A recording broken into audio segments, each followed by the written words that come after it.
ने सोमवार को उस जनहित याचिका पर विचार करने से इनकार कर दिया जिसमें घरेलू हिंसा के शिकार विवाहिता पुरुषों द्वारा की गई आत्महत्या की घटनाओं से निपटने के लिए दिशा निर्देश तैयार करने और पुरुषों के हितों की रक्षा के लिए राष्ट्रीय पुरुष आयोग के गठन की मांग की गई थी। आपको बताते चले कि भारत में आकस्मिक मौतों पर 2021 में प्रकाशित हुआ था। राष्ट्रीय अपराध रिकॉर्ड ब्यूरो यानी कि एनसीआरबी के आंकड़ों के मुताबिक कहा यह भी गया था कि उस साल देश भर में 1,64,033 लोग आत्महत्या से मरे हैं। उनमें से 81,063 विवाहित जो पुरुष हैं वो शामिल हैं, जबकि 28,680 विवाहित महिलाएं शामिल हैं। आज के बदले हुए दौर में हमारे कानून थोड़े पिछड़े हुए हैं। हमारे देश में घरेलू हिंसा जेंडर स्पेसिफिक है। आपको बताते चले, यानी अगर पति के ऊपर पत्नी द्वारा प्रताड़ना हो और अगर पति पीड़ित हो तो उसके लिए भी कोई कानून नहीं है। साथ में 498A का तो बहुत वृहद तरीके से दुरुपयोग हो रहा है। छोटे से छोटा घरेलू विवाद हो आजकल थाने पहुंच जाता है और दहेज का झूठा केस दर्ज हो जाता है। एफआईआर में मदर, फादर, ब्रदर सभी के नाम डाल दिए जाते हैं और ज्यादा से ज्यादा पैसों की डिमांड रखी जाती है।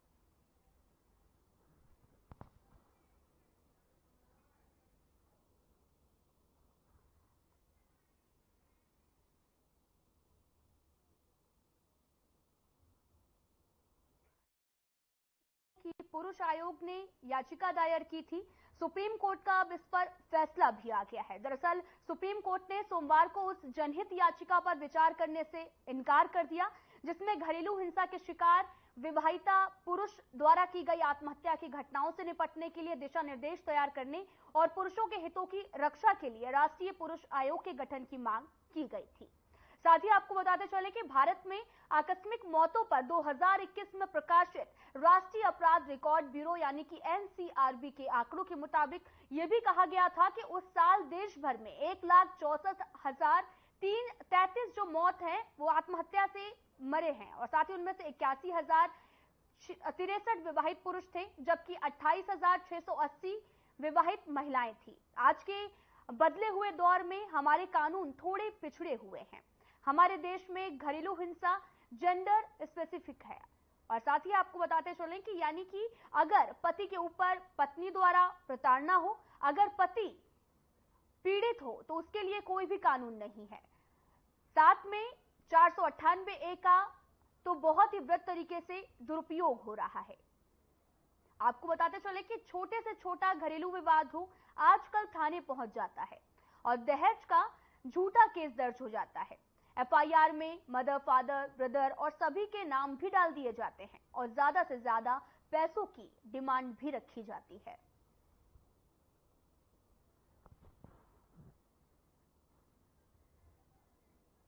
आपको बताते चलें कि जनहित याचिका पर विचार से अब इनकार भी कर दिया गया है। पुरुष आयोग ने दायर की थी याचिका।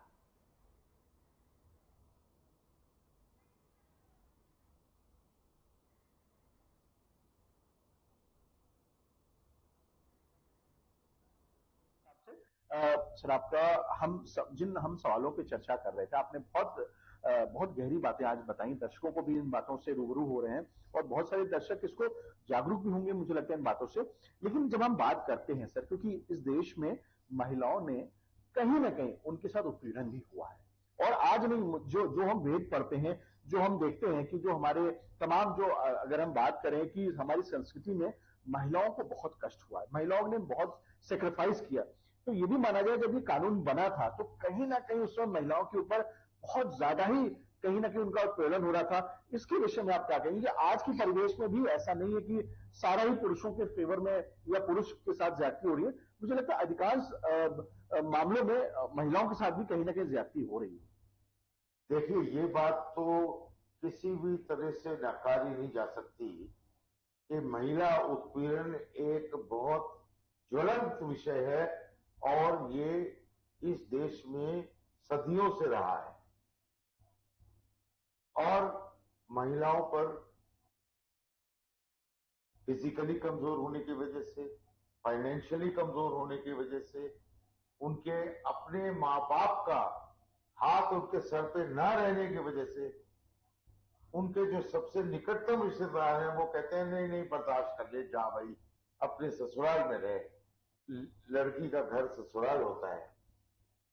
तो अगर आपके खुद के माता पिता आपको प्रोटेक्शन नहीं दे, तो आप समझिए उस महिला के साथ कैसा होता है कि वो नए घर में गई है और वहां पर उसके साथ अत्याचार हो रहा है और उसके अपने लोग ही उसको धक्के देकर फिर उसी घर में भेज रहे हैं। अब जब महिलाएं नौकरी करना शुरू करेंगी, फाइनेंशियल वे में सशक्त हो जाएगी, तो शायद 8 से 20 साल बाद आपको ये सिचुएशन देखने को नहीं मिलेगी, क्योंकि अब लगभग हर घर में लड़कियां छोटा मोटा काम कुछ ना कुछ ऑफिस का या कुछ का 15, 12, 15, 20 हजार का करती हैं, और जो करती है वो अपने आप उसकी लाइफ में कॉन्फिडेंस आ जाता है और उसके साथ अत्याचार करना मुश्किल है और अत्याचार को सहती भी नहीं है वो। तो महिला उत्पीड़न जरूर एक विकृति है हमारे समाज में, लेकिन जब से हमारे पार्लियामेंट ने,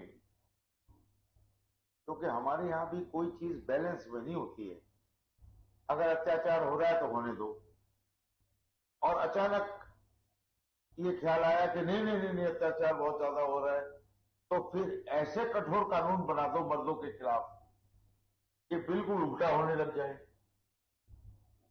तो जब से ये कानून आया है तब से झूठे केस धीरे धीरे बढ़ते रहे। आपको मैं एक थोड़ा सा डेटा बताऊं, 2021 में 1,64,000 सुसाइड हुए ऑल ओवर इंडिया। ये मेरा फिगर नहीं है, ये क्राइम ब्यूरो का रिकॉर्ड है, गवर्नमेंट का रिकॉर्ड, जिसमें से लगभग 80,000 मर्द थे, शादीशुदा मर्द, जिनके घरों में कलेश था और उन्होंने सुसाइड कर लिया। और इसके एवज में आप अगर देखें तो महिलाओं का नंबर लगभग 40,000 था, यानी 27%। वो उनके केस में भी सुसाइड हुआ। लेकिन ये हम अब देख रहे हैं साल दर साल कि इस कानून की वजह से मर्दों पर जो है प्रेशर बहुत ज्यादा है। उसको वकील पर भी खर्च करना पड़ता है झूठे केस में, उसको मेंटेनेंस भी पहले दिन से ही देना पड़ता है, जबकि उसकी वाइफ जो है वो नौकरी करने लायक है। चाहे जब दो जने साथ में रहते हैं तो 11, 14, 15, 20 हजार कमाने वाला वो अलग से नहीं कह सकता कि मैं 2,000 वाइफ पर खर्च करता हूं। लेकिन जब केस हो जाता है तो कोर्ट कहती है लाइए साहब 6,000 रुपए दीजिए उसको। तो ये एक अजीब दुविधा है कि जब हमने कानून बनाया तो, और इसके एवज में आप अगर देखें तो महिलाओं का नंबर लगभग 40,000 था, यानी 27%। वो उनके केस में भी सुसाइड हुआ। लेकिन ये हम अब देख रहे हैं साल दर साल कि इस कानून की वजह से मर्दों पर जो है प्रेशर बहुत ज्यादा है। उसको वकील पर भी खर्च करना पड़ता है झूठे केस में, उसको मेंटेनेंस भी पहले दिन से ही देना पड़ता है, जबकि उसकी वाइफ जो है वो नौकरी करने लायक है। चाहे जब दो जने साथ में रहते हैं तो 11, 14, 15, 20 हजार कमाने वाला वो अलग से नहीं कह सकता कि मैं 2,000 वाइफ पर खर्च करता हूं। लेकिन जब केस हो जाता है तो कोर्ट कहती है लाइए साहब 6,000 रुपए दीजिए उसको। तो ये एक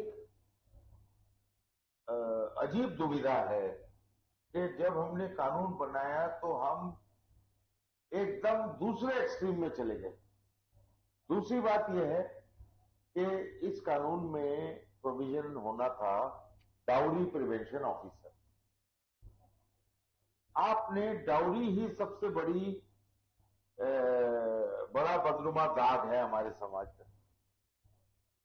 आपने आज तक एक भी डाउरी